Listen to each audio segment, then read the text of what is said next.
Earlier this year we've managed to gain Freedom Foods approval for the Potters Premium Rearing Aviary. We've had the system for 3 years in October now, so we've successfully reared 7 batches on the system. In the early stages, Freedom Foods were very complimentary about the benefits of rearing pullets on this type of system. However, they had issues with the early containment that we were doing.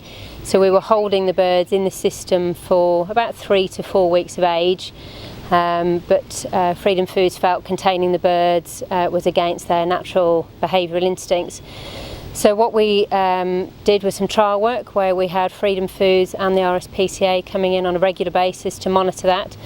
And what we now do is brood the birds on the system, but with the module fronts open, which means that the chicks are able to access the litter from day one. And what we actually found was from about 48 hours, so 2 to 3 days of age, the birds were happily exiting the system, using the ramps and going down to the litter and then coming back in. So what we actually found, that as highly experienced rearers, we weren't giving chicks enough credit for how well they would use ramps and come back into the system. So as you may be able to appreciate, instead of a bird being trained from 4, maybe 5 weeks of age as we were doing previously, we were literally training them from 2 days of age. So by the time they transfer to our customers at 16 weeks, the training process is completely done for them and it becomes a very stress-free transfer for the birds. I believe so. We do have throughout the business a number of jumpstart units. We have a Potters designed Christmas tree unit, and birds do perform well off those systems, there is no doubt in that. However, what we have seen off the premium aviary is far superior results. Because the transfer is so stress-free, they're going from a rearing system which mimics the laying system. All feed and water is on the rearing system, which you don't get in any of the other layings, any of the other rearing systems. So that means when the bird transfers, she doesn't go backwards, she doesn't stand still, she just takes straight to the system.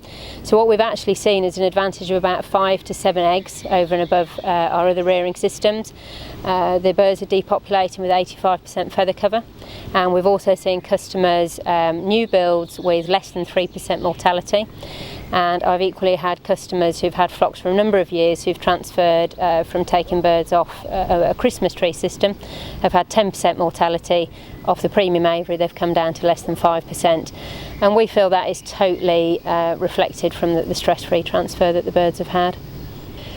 We're obviously able to go out into the marketplace and offer it to other rearers who've expressed a lot of interest in the system in the past, but have perhaps not wanted to have the capital expenditure without Freedom Foods approval. As a rearing business, we're certainly seeing the demand increase, and the real telling sign is that anybody that has had birds off the system has wanted to come back.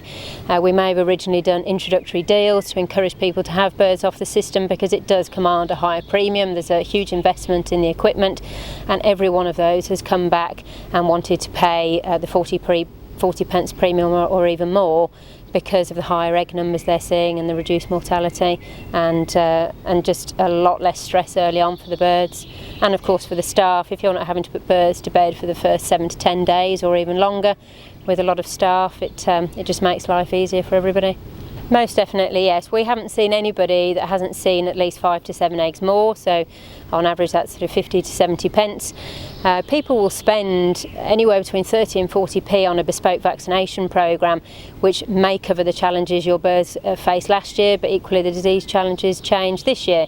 Whereas we feel the rearing system is a constant, and anybody that we've invited to come and look at the system has realised and bought into the benefits of why they should come off the system.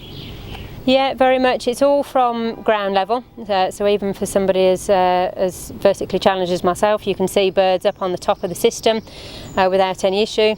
It certainly brings a lot of benefits to the early rearing, because you are brooding the birds almost at waist height as opposed to down on the ground, so that means you're able to observe the chick quality far better than you could when they're on the ground. So we feel that the grading of the birds is much easier. And what we're then finding is with every batch we've had, we've seen 80% evenness by 8 weeks of age. That really is quite unheard of in our standard multi-tier systems, where there's a lot more opportunities for the birds or the chicks to get away from you.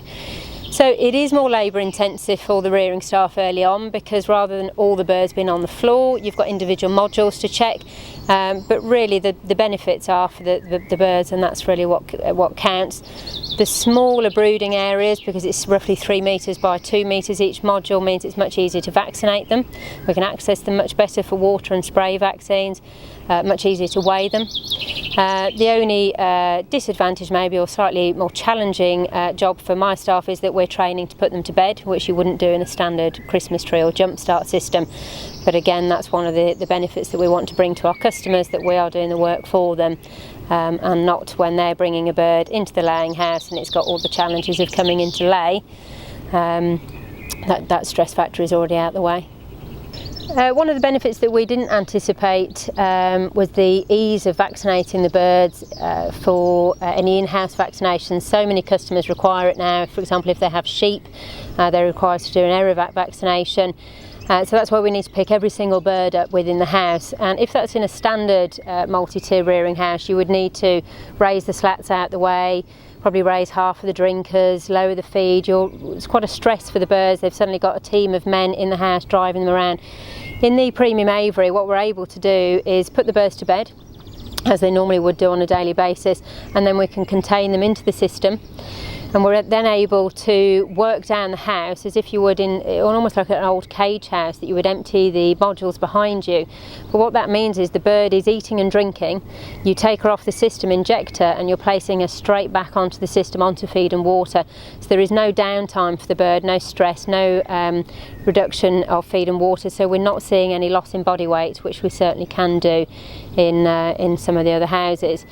One of the other benefits that we've seen is the behavioural differences in rear, which we really did think all the benefits would be for the customer. So it would be about the training, they would see more eggs, and potentially better feather wear and mortality, the things we've spoken about. But actually in rear we are seeing a much calmer, happier bird. I've sat on Free Range Council and Freedom Foods groups for a number of years, and when people have talked about happy hens, to be honest, I've thought it's a little bit of a cliche, but I truly see happy hens in this premium rearing aviary, that they are so content in their environment. When we are walking around the house, we're not driving them away from feed and water, because that's all on the system. They're happily perching across the system, and they're able to sort out their pecking order, if you like. There's a lot more dust bathing occurs, and a lot more preening, self-preening and preening of one another, which is just not a behaviour that we will see in standard rearing houses, all contributing to that reduction in stress. We feel that the design of the system is what contributes to the birds depopulating at least a week ahead of target, which we've experienced with every flock that we've had through, multiple breeds. The way in which the birds are brooded, the brooding level has all of the birds' drinking requirement and at least 2/3 of their feed requirement. So when they have full use of the system, they have far more than is required. And due to the amount of perching, there's almost 6 centimetres of perching per bird, which is 3 times the feed and food requirement. It does mean that there is very little competition for food and water, which does allow for an increased body weight, and that certainly is contributing to the ability to bring birds in to lay sooner, and certainly is helping with this increase in egg numbers that our customers are seeing.